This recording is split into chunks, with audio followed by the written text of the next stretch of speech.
Hello again, here's another example of stained glass from Glasgow's famous Burrell collection in Pollok Park in Glasgow. I'll tell you a wee bit about it, as much as I've managed to find out myself. I'm not an expert in these matters, but I find it quite interesting, so I hope you'll find it interesting as well. So here we have an angel from 15th century, or at least, 1400s.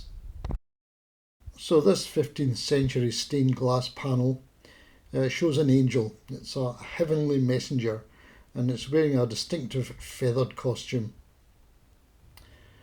The feathered costume, rather than just having wings, it's characteristic hallmark of the Norwich school of glass painting. It's believed that this artistic style was inspired by medieval mystery plays, and in these mystery plays, theatrical performances, the actors playing the angels often wore bodysuits made of real feathers to represent their celestial nature. Once again, as we saw previously, we have silver stain being used, and that's giving us the vibrant yellow and gold tones that you see in the hair and the feathers. Silver stains, which when they're fired give you the golden colour. So they applied the silver compound to the back of the clear glass, which whenever you fired it created a range of yellows from pale lemon to deep orange. Another thing to notice is the cartoon-like quality and the specific way the hair and the ear are rendered, sometimes referred to as having a pie crust appearance, which helps experts identify it as 15th century English work. Burrell was a prolific collector of medieval glass, and he amassed over 700 panels during his life. This specific piece is part of the collection's renowned display of English glass, which is now housed in the museum's South Galleries. You might wonder why they were called mystery plays.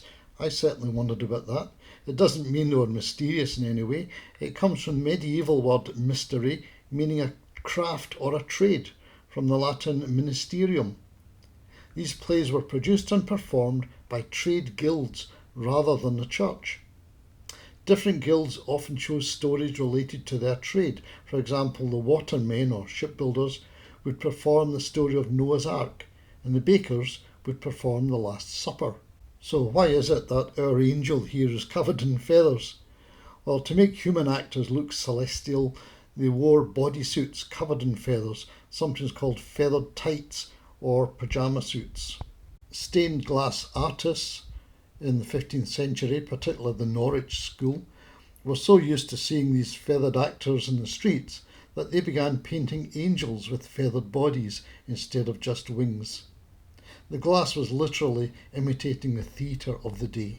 The plays were eventually banned during the Reformation because they were seen as too Catholic and irreverent, but their legacy lives on in a unique visual style of English stained glass like this.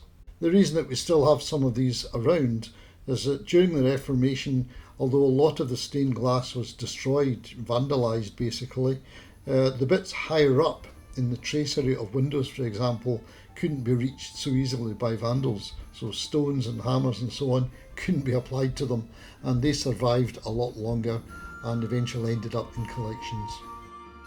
I hope you enjoyed that, and if you did, please do the usual, click a like for me. Please share it with anybody you know who might be interested in this kind of aspects of history or art, and perhaps subscribe if you haven't subscribed to my channel already. Thanks very much. Look forward to seeing you again with another one of these. Bye for now.